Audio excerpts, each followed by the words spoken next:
Fluffy's tale, abandoned but not forgotten.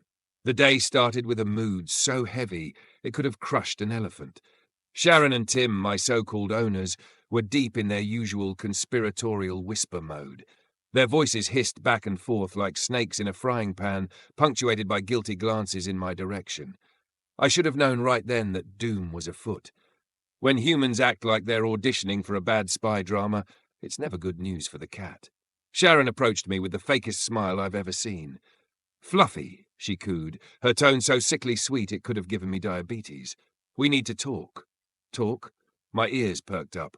The last time she said that, I woke up missing parts of my anatomy I'd rather not discuss. I glared at her with my patented "don't even try me" look, but she pressed on, blissfully unaware of the feline wrath brewing in my soul. "We're moving," Tim chimed in, his tone attempting sadness but landing somewhere between awkward and constipated. Honestly, the man couldn't act his way out of a wet paper bag.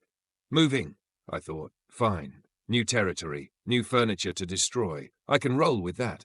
As long as they pack my tuna stash, we're golden. But then Sharon dropped the bombshell. "We can't take you with us," I froze, my tail puffed up like an angry bottle brush.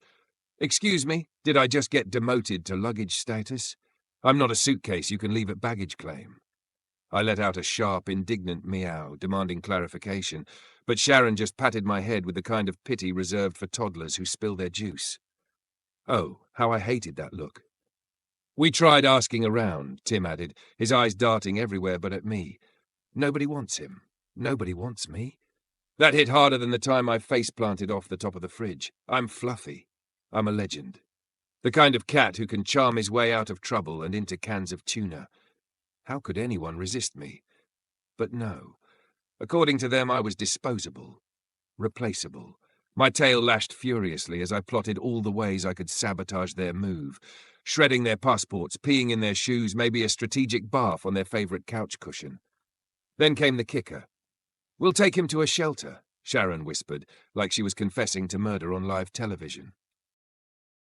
The shelter. Abandon all hope. The ride to the shelter was silent, save for the rattling of my carrier in the back seat. The atmosphere was so tense you could have sliced it with a claw. I could practically feel Sharon and Tim's guilt radiating off them like bad cologne. When we arrived, they handed me over to the shelter staff with all the enthusiasm of someone passing off a parking ticket. Sharon tried to look sad, but I wasn't buying it. If she really cared, she wouldn't have left me here in this feline purgatory. The shelter reeked of bleach, stale kibble, and despair. Metal cages lined the walls, each one housing a broken spirit. This wasn't just a shelter. It was a prison, a place where dreams came to die. The staff tossed me into a cage next to a scrawny orange tabby who wouldn't stop yowling about his lost family. Across the room, a mangy Siamese hissed at anyone who came near. The only one who seemed remotely unfazed was a grizzled Persian with one eye. He sat in his corner, grooming himself with the air of someone who had seen it all. "Welcome to hell, rookie," he rasped, his voice like sandpaper on gravel. I shot him a glare. "Thanks for the warm welcome, Captain Cyclops. You moonlight as the concierge?" He chuckled darkly. "Don't get too comfortable. The needle doesn't care how pretty you are. The days drag on." Time lost all meaning in that place. Each day was a blur of stale kibble, barking dogs, and the occasional human wandering through to pick their next victim. I tried to keep my spirits up, but it wasn't easy. My mind kept drifting back to Sharon and Tim, those traitors. How could they do this to me after everything we'd been through? I thought about the time I knocked over Tim's coffee mug during his Zoom meeting. Comedy gold. Or the time I shredded Sharon's precious ficus. It wasn't my fault the plant couldn't handle a little clawing. But now I was here, trapped in a cage that smelled like regret and ammonia, surrounded by a chorus of misery. Across from me, a nervous calico kept pacing, muttering, "Do you think they'll pick me? I have great stripes. People love stripes." "Relax," Cyclops sneered. "They're not here for you. They want kittens, not has-beens." Then I noticed the carts, the ones carrying shiny needles and empty cages. Each time they came by, a cat left but never returned. One day a worker paused at my cage, scribbling something on a clipboard. Cyclops shot me a knowing look. "Your number's up, rookie." I stared at the latch on my cage. Back at home, I'd learned how to open doors and wiggle out of tight spots. I wasn't going down without a fight. This wasn't over, not by a long shot. A great escape plan. The shelter wasn't just a prison, it was a challenge. And if there was one thing I thrived on, it was turning impossible situations into grand adventures. As the days dragged on, my resolve hardened. If Sharon and Tim thought I was just going to sit around waiting for the needle, they clearly hadn't been paying attention these past 5 years. I had skills, I had cunning, and I had claws. One evening, when the humans had gone to bed and the shelter was cloaked in darkness, I made my move. I'd been practicing with the cage latch for days, watching how the staff opened and closed it. It wasn't rocket science, just opposable thumb science, which, honestly, isn't all it's cracked up to be. Across the aisle, Cyclops noticed my fiddling. "What are you doing, rookie?" he hissed. "Improvising," I shot back, jiggling the latch. Cyclops scoffed. "You think you're going to pull a Houdini? That cage is built to keep out idiots like you." I grinned, baring my teeth. Then it's a good thing I'm not an idiot. With one final twist, the latch clicked open. Victory. Operation Freedom. I slipped out of the cage with the grace of a ninja, my paws making no sound on the cold floor.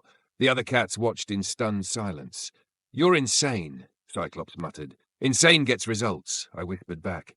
The shelter was eerily quiet, the hum of fluorescent lights the only sound. I crept toward the staff room where I knew the main door controls were located. Along the way, I passed the cart with the needles, cold, shiny, and menacing. My fur bristled as I imagined what could have been my fate. Suddenly, a noise. Footsteps. A night worker doing rounds. I darted under a table, my heart pounding. "Stay calm," I told myself. "You've faced worse, like that time you got stuck in the neighbor's doghouse." The worker passed by, oblivious. Once the coast was clear, I continued my mission. Unexpected allies. In the hallway, I encountered the mangy Siamese from earlier. He was prowling around, his tail twitching. "Escape, huh?" he whispered, falling in step beside me. "You want in?" I asked, keeping my eyes on the goal. He snorted. "Not a chance, but I'll cover for you. They find out you're gone. They'll lock us all down tighter than Fort Knox." "Why help me?" The Siamese shrugged. "Because if you make it, it'll piss them off, and I live to be a thorn in their side." "Fair enough," I said, and we exchanged a nod. Foiled freedom. I reached the staff room and jumped onto the counter where the door controls were located. Victory was within paw's reach, but just as I was about to hit the release button, a loud alarm blared. "Escape attempt," a voice boomed. Lights flooded the hallway. Doors slammed shut. The night worker reappeared, looking furious. I darted for cover, but they were too fast. A net came down over me, pinning me to the floor. "Nice try, buddy," the worker sneered as they hauled me back to my cage. Cyclops was cackling when I was shoved back inside. "Told you, rookie. The needle always wins." I slumped in the corner, defeated. "Yeah. Well, at least I went down swinging." Emma arrives. The next morning, I was nursing my bruised ego when she arrived. Emma? She wasn't like the other humans who strolled through, looking for a Pinterest-perfect pet. She had kind eyes, messy hair, and a genuine smile that didn't feel like a cover for ulterior motives. She knelt in front of my cage, her face level with mine. "Hey there, big guy," she said softly. "What's your story?" For a moment, I didn't know what to do. No one had looked at me like that in weeks. Like I mattered. The shelter worker frowned. "He's not a good choice. Aggressive, hard to handle. Been here too long." Emma didn't even blink. "I'll take him." Adjusting to freedom, Emma's apartment was a far cry from the sterile cage I'd been trapped in. It was warm, messy, and smelled like coffee and books. She set me down gently, her hands warm and steady. "Welcome home," she said, scratching behind my ears. For the first time in weeks, I felt hope. Of course, I wasn't going to let her off easy. I had a reputation to maintain.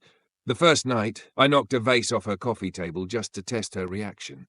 She didn't yell. She didn't threaten to toss me back to the shelter. She just laughed.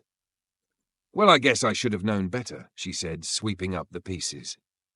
"Damn right you should have," I thought, settling into the couch like I owned it.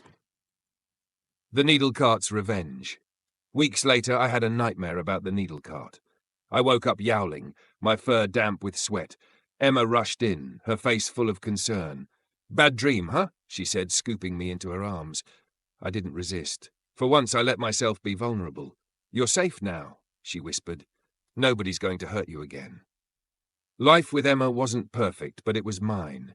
She let me be myself, chaos and all. And every now and then, when I sprawled out on her couch, I thought about Sharon and Tim. Wherever they were, I hoped their new home came with a terrible internet connection and an infestation of ants. Because if there's one thing I've learned, it's that karma has claws. And so do I.